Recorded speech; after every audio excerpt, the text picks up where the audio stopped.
제자들이 예수님과 함께 초막절에 예루살렘을 걸어가다가 날 때부터 소경인 사람, 이 시각장애인을 보게 되었습니다. 그리고 질문을 하죠. 이 사람이 앞을 못 보는 것이 소경으로 난 것이 자신의 죄입니까? 부모의 죄입니까? 이에 대해서 예수님은 분명하게 대답해 주십니다. 이 사람이 소경으로 난 것은 본인이나 부모의 죄 때문이 아니라 이 사람에게서 하나님의 일을 나타내기 위함이라. 참 감격스러운 해석입니다. 그 후에 예수님께서는 이 사람에게 진흙을 눈에 발라서 이 진흙과 이 기름 부으심, 이 바르는 것 통해서 보냄 받았다라는 뜻, 이 실로암, 결국 예수님을 나타냅니다. 예수님이 창조자, 진흙으로 사람을 만드신 분, 그리고 예수님이 성령, 인간에게 생기를 부어주시는 분, 그리고 이 땅에 오신 예수 그리스도가 보냄받으신 하나님의 메시아심을 나타내는 이 삼중 함축이 담겨있는 말씀입니다. 이 사람은 순종합니다. 믿음은 들음에서 나죠. 그러나 믿음의 역사는 순종으로 확인하게 됩니다. 그러니 믿음은 손과 발을 통해서 역사로 나타난다. 그래서 우리가 믿습니다라는 이 지성의 동의, 여기까지는 아무 기적이 일어나진 않아요. 그러나 정말 그 믿음이 우리 안에 심기고 우리의 의지로, 우리의 감정으로, 의지 행위로 주님이 원하시는 그 말씀을 선택할 때 보이지 않는 것들이 보이게 되고 또 나타나지 않았던 것들이 나타나게 되고 바라는 것들이 실상이 되는 것. 그래서 믿음은 이 손, 발을 통해서 나타납니다. 그래서 믿음은요, 이 세 가지가 참 중요합니다. 작년에 읽었던 책 중에 머리, 가슴, 손. 믿음이 머리에서 지성에서 정리가 되어야 되고요. 예수님의 불이, 이 머리 기준이 우리 안에 불이 되어야 되고요. 또 그것을 행하는 이 손, 그래서요, 이 3H, 믿음은 3H를 통해서 나타납니다. 이 헤드, 하트, 핸드. 여러분 믿음이 머리에만 있습니까? 아니면 가슴에 불로 임했습니까? 아니 목사님, 그 가슴에 불이 너무도 뜨거워서 손으로 발로 입으로 하지 않을 수 없는 그 은혜가 있습니다. 예, 그럴 때 하나님의 역사를 보게 됩니다. 이 눈뜬 소경, 이 시각장애인이 말씀을 믿고 그저 순종할 때 하나님의 영광을 보게 되었습니다. 눈을 뜨게 되었습니다. 출생, 이 날 때부터의 핸디캡이 걷어져 보게 되는 것입니다. 예, 그렇습니다. 여러분, 예수님 우리 아픈 부분, 상한 부분, 핸디캡, 어떻게 손 쓸 수 없는 부분을 고쳐주시는 분이에요. 여러분, 날 때부터의 핸디캡이 고쳐질 수 있다면 살면서 생긴 핸디캡, 그건 당연히 고칠 수 있습니다. 그건 선택할 수 있으니까요. 그거 가능하다. 예수님의 부활이 우리에게 새 생명을 주시고 새로운 삶을 주시고 새로운 자유의지의 선택의 기회를 통해서 새로운 삶을 만들어낼 수 있다는 것을 주신 것이 정말 축복입니다. 여러분, 이 태생적 한계를 넘을 수 없는 존재가 넘어섰다.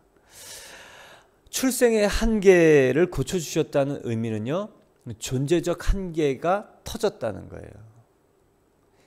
정말 축복이죠. 예수님은 그래서 십자가에서 죽으셨습니다. 인간의 이 태생적, 존재적, 출생적 한계, 허물과 죄로 죽었던 인간의 한계를 터놓으신 거예요. 제한 없이 하나님만큼 우리에게 생명을 주시려고, 하나님의 생명만큼 우리에게 주시려고 그분이 이 땅에 오시고 십자가에 지시고 저 여러분 마음에 노크를 하시고 들어오신 것이죠. 예수님, 예수님 말고 다른 얘기를 설교에서 할 수 있을까? 아유, 그거 좀 힘든 것 같아요. 여러분, 태어날 때부터 못 보던 사람이 앞을 보게 되는 축복을 받았다면 우리가 살면서 보지 못했던 것들을 다시 새롭게 예수님이 원하시는 정도로 보게 되는 축복은 당연히 받게 될 겁니다. 그 믿음이 있어요.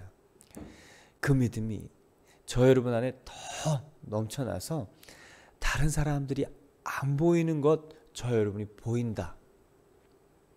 그리고 그 사람들에게 선포하고 때로는 설득하고 때로는 믿음을 심어주고 그것에 다다르게 하는 귀한 비전의 사람들로 쓰임받기를 축원합니다.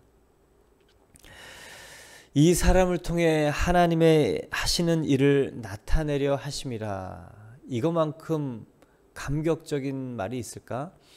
이 사람은요, 예수님 그날 만나지 않았다면 아니죠. 예수님이 이 사람을 만나려고 서성였다라고 생각이 됩니다. 왜요? 초막절 하실 일 다 했으니까 예수님 다른 데 가셨다가 마지막에 예루살렘 일주일 남겨놓고 입성하셔도 되거든요. 근데 계속 초막절에 예루살렘 주변을 다니시죠. 이 사람은 이 개인의 고통 그리고 이 부모는 이 낳은 죄 때문에 평생 괴로워할 수 있죠. 그런데 예수님을 만나니 한 사람의 고통 그리고 마음에 대못이 박히는 그 부모의 이 한이 하나님의 영광으로 바뀌는 것입니다. 예수님이 참 감사한 이유는 그거예요. 예수님 없었으면 저주로, 원망으로, 실수로, 탓으로, 한으로 남을 일이 하나님의 영광을 보는 재료가 되는 것. 저 여러분 안에 하나님의 영광이 될 만한 재료는 수도 없이 많죠. 우리 안에 실수, 연약함, 탓, 그리고 한계, 괴로움, 고통, 상처, 연민, 말할 수 없는 많은 것. 예수님은 그거 아니다. 거기에 안 살아도 된다. 그것에 더 이상 묶이지 않아도 된다. 그래서 예수님이 너무 감사합니다. 이 사람을 통해, 이 일을 통해 하나님이 하시는 일을 나타내려 하심이라. 모든 사람이 죄를 범하였으며 하나님의 영광에 이르지 못했는데 예수님 때문에 하나님의 영광이 나타나고 하나님의 영광을 나타낼 하나님이 이 안에 계실 수 있는 존재로 변화되었다. 이 가히 상상할 수 없는 축복입니다. 그것 하나만으로도 이 땅에 남은 인생이 어떠해도 괜찮은, 정말 아무 문제가 되지 않겠다라는 생각이 들어요. 오늘 제자들에게서 발견되는 것은 두 가지입니다. 하나는 이 사회 이론의 단면. 모든 사람이 가지고 있는 것이죠. 누구 때문이냐, 누구 탓이냐, 원인이 무엇이냐, 이 책임론입니다. 근데 예수님은 책임론은 한계가 있다. 그것은 운명을 바꾸지 못한다. 영광론, 하나님이 하실 일을 바라보는 이 소망론, 그게 사람의 운명을 바꾸고 하나님의 일을 나타낸다. 여러분, 정말 지혜는 무엇인가? 분석, 또 예리한 통찰, 그리고 현황 파악, 이게 세상의 수준이에요. 이걸 넘어야 돼요. 하나님의 기대하시는 이 뜻, 하나님이 이때 하기를 원하시는 말, 하나님이 나를 통해서 정말 하시고 싶어 하시는 일이 뭔가? 여러분, 이 영광론에 기초한 말과 행동, 그리고 그것이 믿음이 미래를 당겨오고 또 그 믿음의 선포가 보이지 않는 실상을 현실로 당겨오는 것입니다. 우리 믿음의 선진들은 그렇게 살았고, 또 최근에 많은 우리가 믿음의 사람들이 이 정계에서 재계에서 정말 기도하며 하나님께서 보여주시는 것을 선포할 때 정치계가 움직여지고 경제계가 움직여지는 것.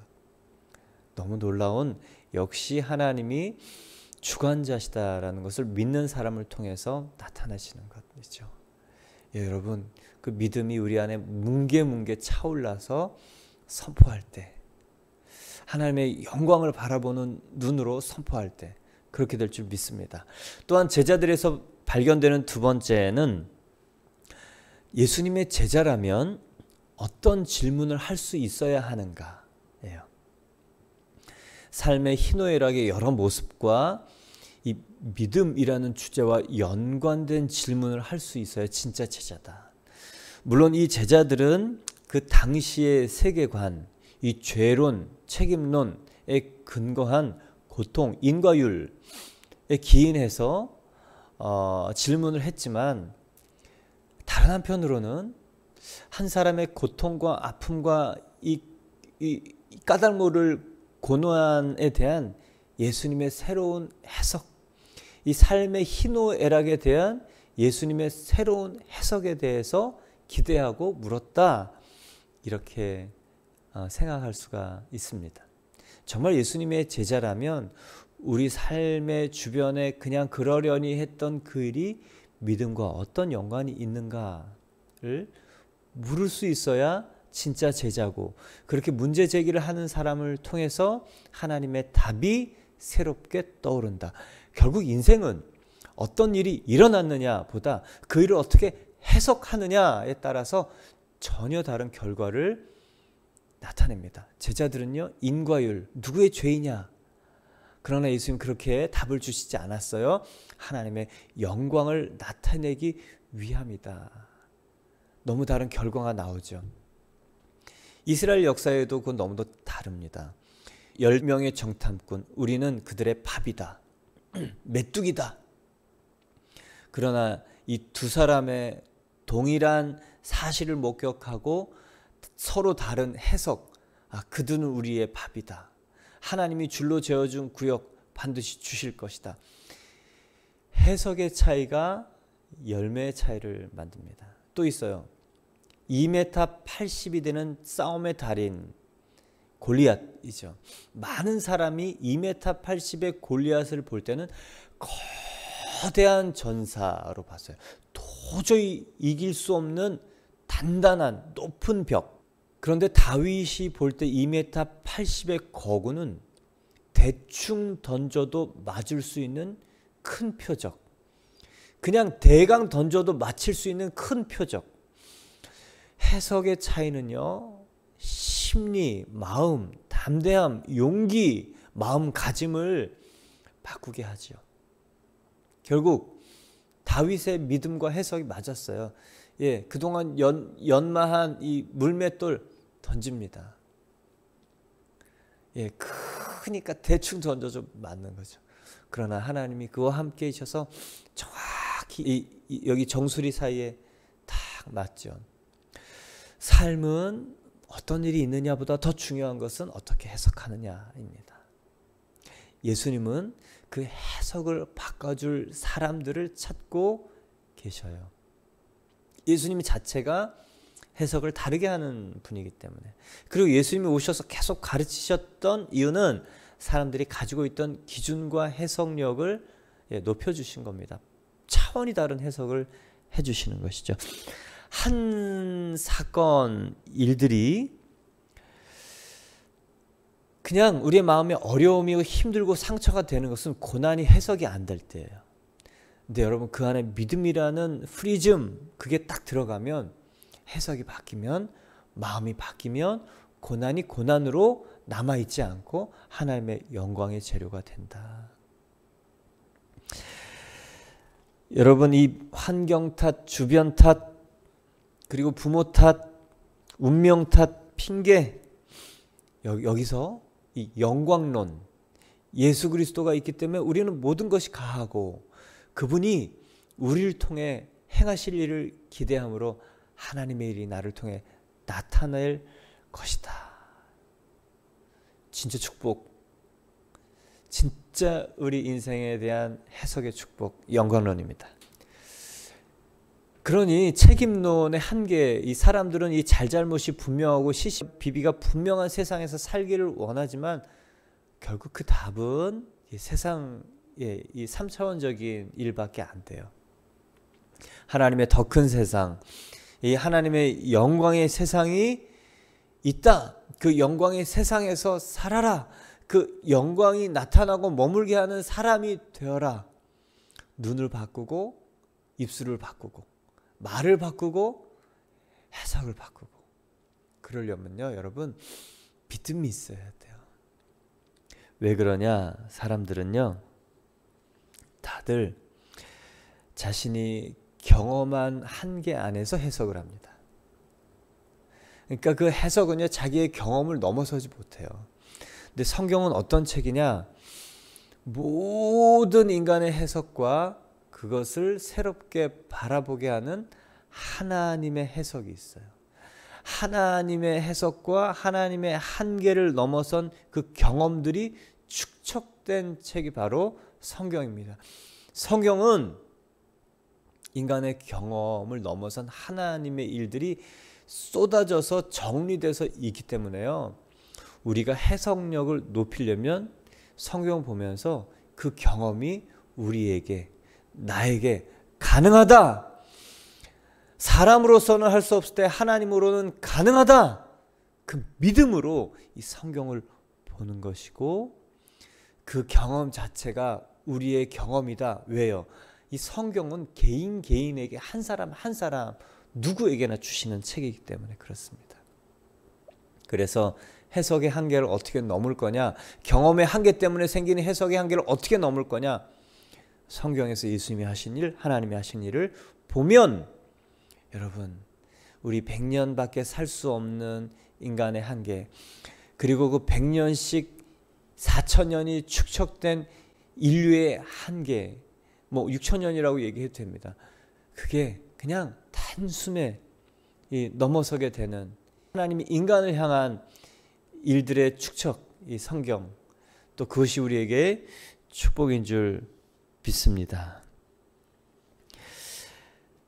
이제 이 소경된 사람을 보면서 주변 사람들이 깜짝 놀래요. 오늘 보면 주변 사람들의 반응이 나타납니다. 첫 번째는 이웃 사람들의 반응입니다. 8절에서 12절 보겠습니다. 이웃 사람들과 전에 그가 거린인 것을 보았던 사람들이 이르되 이는 앉아서 구걸하던 자가 아니냐.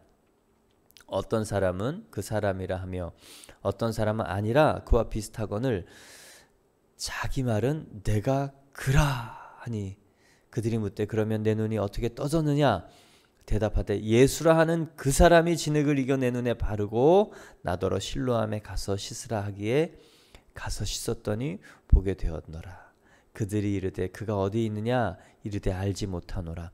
주변 사람들이 깜짝 놀랐어요. 이웃 사람들이라 그러잖아요. 그가 거리는 것을 보았던 사람이잖아요. 지팡이 들고 출생의 핸디캡 때문에 거리인으로 살았던 것을 수년 동안 보았던 사람이 이제 두 반응입니다. 그 사람 신기해, 걸어, 눈이 떠졌어, 막 자유롭게 다니네. 그 사람 맞지? 한편에서는 아니야, 비슷한 사람이야. 그 사람이 눈 뜰 수는 없기 때문에 그렇죠. 여러분, 날 때부터 소경된 사람이 눈 떴다는 걸 들어본 적이 있습니까? 이 사람 없어요. 여태까지 그런 적이 한 번도 없어요. 있을 수 없는 일이 일어났어요. 그러니 똑같은 행색, 똑같은 머리 모양, 똑같은 모습을 했는데도 그 사람일 리가 없는, 이 태생적 한계에 얽힌 고정관념, 이게 우리 속에 너무도 당연해요. 예수님 그 풀어놓으셨어요. 우리 인간의 종교적 한계, 고정관념도 끊어내셨죠. 그리고 인간의 이 태생적 한계, 육체적 한계, 핸디캡의 한계, 이거 박살내셨습니다. 어리둥절한 거예요. 그래서요, 저와 여러분이 예수님 때문에 우리가 변한 것, 다른 사람이 어리둥절하는 게 맞습니다. 정말 예수님 만나면 내 안의 변화, 그리고 숨길 수 없는 이 변화에 대해서 다른 사람이 느끼는 나에 대한 변화, 여러분, 이것이 우리 안에 숨길 수 없는 감추어진 보물을 찾은 사람의 기쁨입니다. 여러분과 저 안에 이 기쁨이 넘치길 바랍니다. 숨길 수 없는 기쁨, 감출 수 없는 이 만족, 많은 사람들이 이것 때문에 예수님 믿는 것 같아요. 많은 사람들이 당신 안에 이 변화는 무엇이냐. 그것 때문에 정말 기독교 또 교회에 호기심 갖고 예수님에 대한 공부를 하게 됩니다. 이 사람이 얘기합니다. 내가 그다. 이 사람의 말투가 어땠을까? 울먹였을 것도 같아요. 내가 그 사람이야. 정말 어떻게 할 수 없어서 그렇게 살 수밖에 없었던 내가 그 사람이야. 또 때론 내가 그야. 이 환희, 감격, 믿을 수 없는 것에 대한 이 선물에 대한 경의.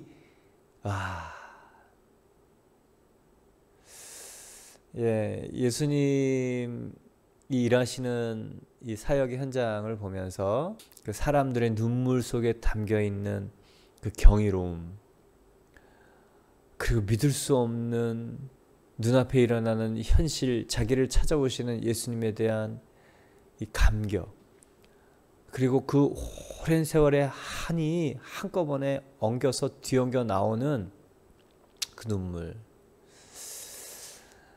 그게요, 정말 보는 사람이 정말 성스러워질 만큼 나 예수님 앞에서 저런 모습을 평생 보면서 살아야겠다, 살고 싶다, 저런 모습을 평생 볼 수 있다면 정말 좋겠다, 이런 마음이 막 들 정도.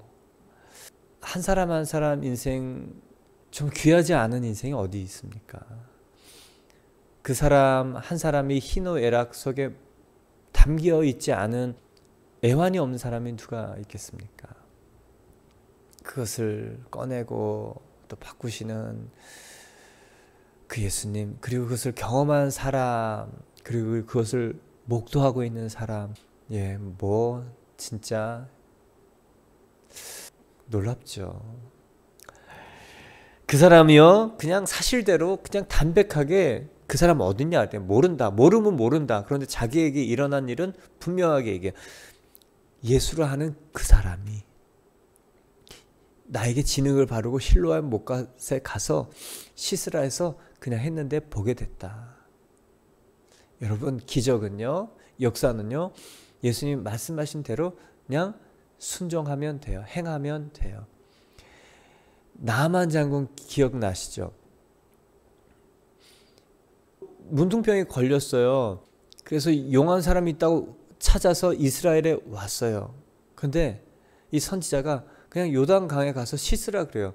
그래서 나만 장군이, 우리 동네는 더 좋은 물이 있는데 내가 저기 들어가서 씻으려고 나왔겠, 여기까지 왔냐. 근데 그 말에 순종해서 요단강에서 씻고 나오는데 문둥병이 벗겨졌어요.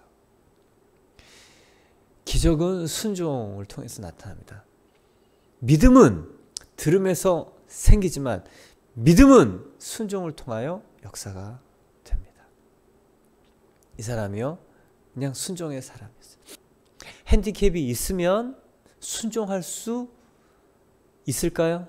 아니요, 그거하고는 관계는 없는 것 같아요. 핸디캡이 있든 없든 정말 우리 안에 간절한 예수 그리스도에 대한 이 소망과 나의 고통에 대해서 예수님께서 돌봐주시기를 간절한 마음으로 순종하는, 그때 예수님의 영광을 보게 됩니다.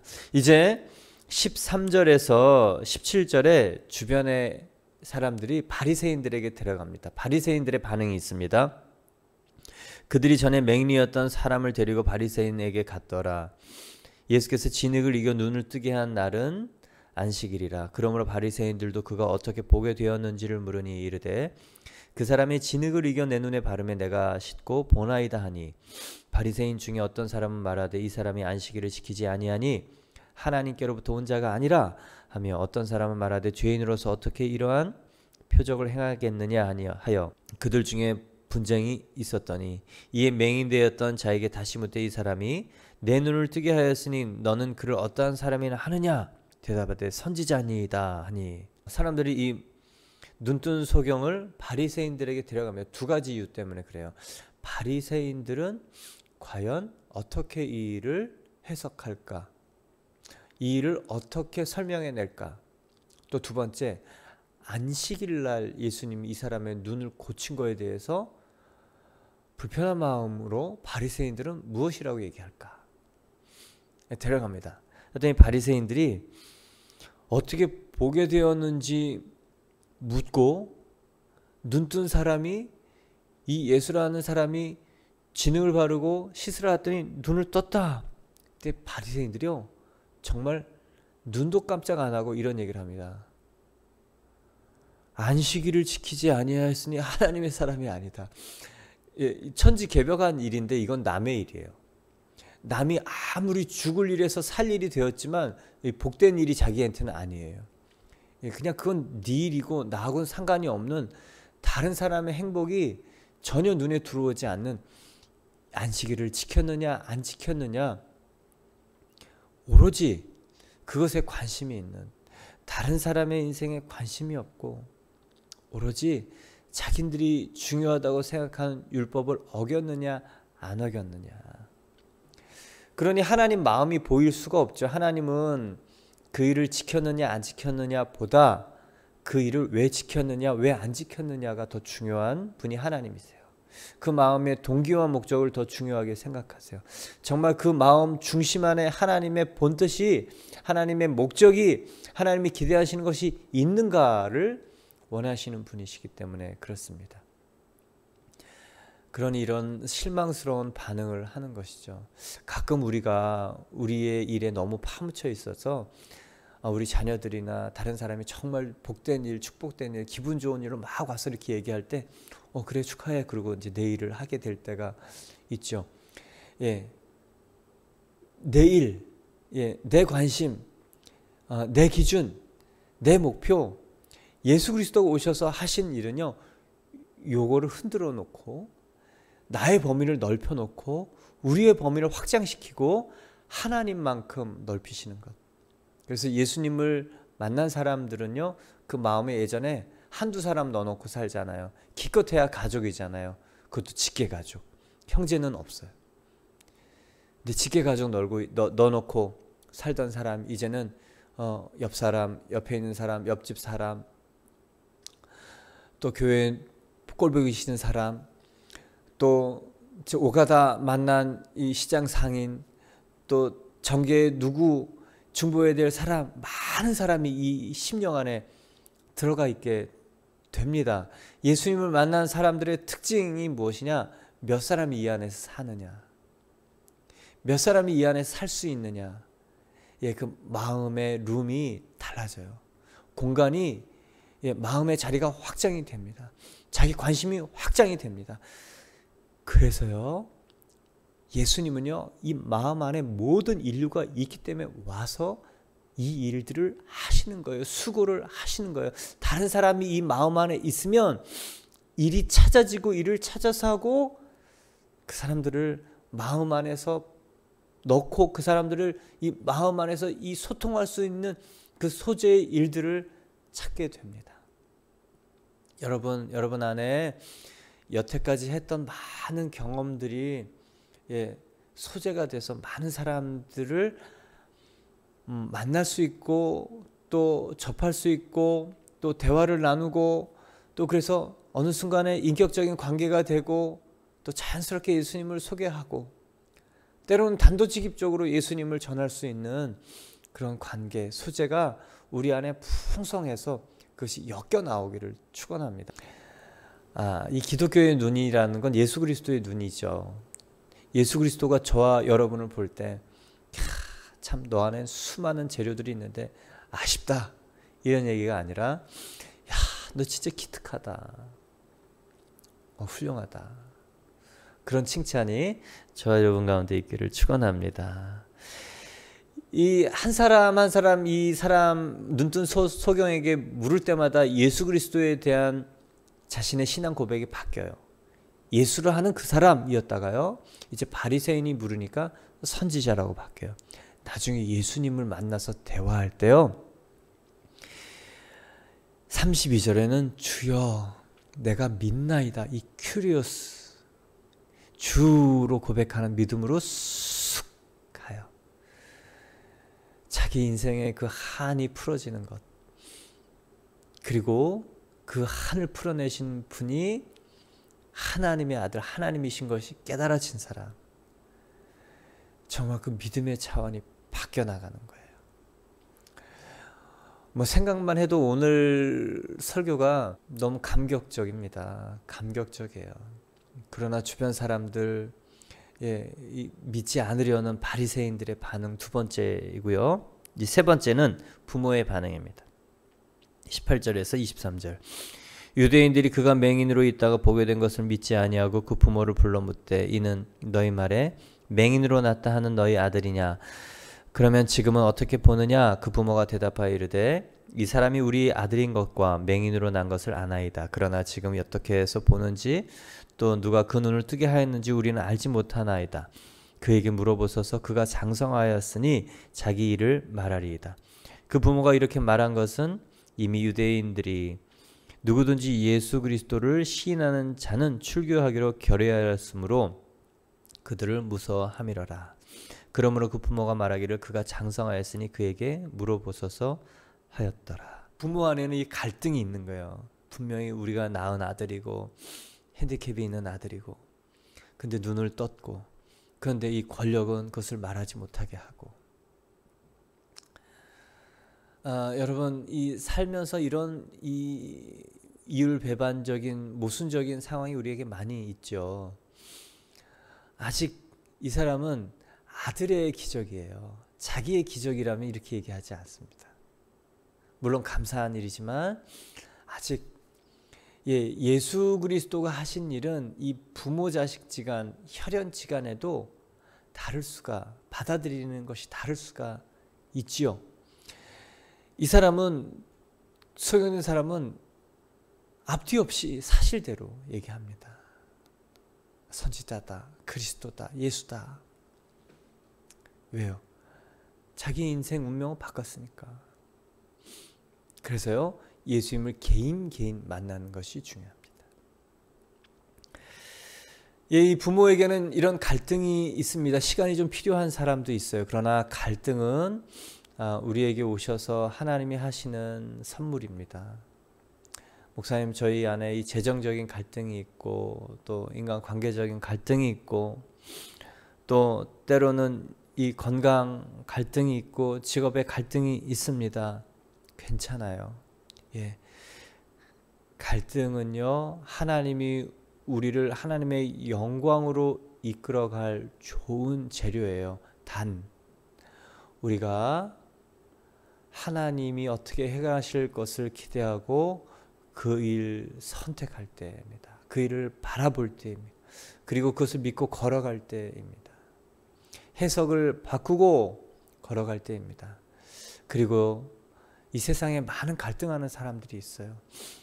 근데 하나님은 그 사람들을 어떻게 변화시키기를 원하시냐면 해석을 바꿔줄 저와 여러분을 통해서 일하시기를 원해요. 하나님은 세상을 해석을 바꿔줄 사람들을 찾으세요. 세상은 타고난 사람을 찾습니다. 그런데요, 나타난 것, 드러나는 것, 보이는 것, 펼쳐진 것을 새롭게 믿음의 눈으로 설명해 줄 수 있는 사람을 하나님은 늘 찾아서 그 믿음대로 일하십니다. 오늘 저 여러분이요, 예수님의 이 영광론, 이 고통이 축복이 그리고 될 수 있고 까닭 없는 고난에도 불구하고 그 마음이 풀어지고 하나님이 하실 일들을 기대할 수 있게 한다면 무엇이 우리를 어렵게 고난 속에 또 낙심 속에 절망 속에 저주 속에 가둘 수 있겠습니까? 그럴 수 있는 거 아무것도 없어요. 예수님이 우리에게 오셔서 주신 가장 큰 선물입니다. 영생의 소망. 이 소망의 영생이에요. 오늘 그 은혜가 저 여러분 가운데 있어서 주변 사람들이 나도 예수님에 대해서 공부해보고 싶다. 그 말이 들리기를 축원합니다. 함께 기도드리겠습니다.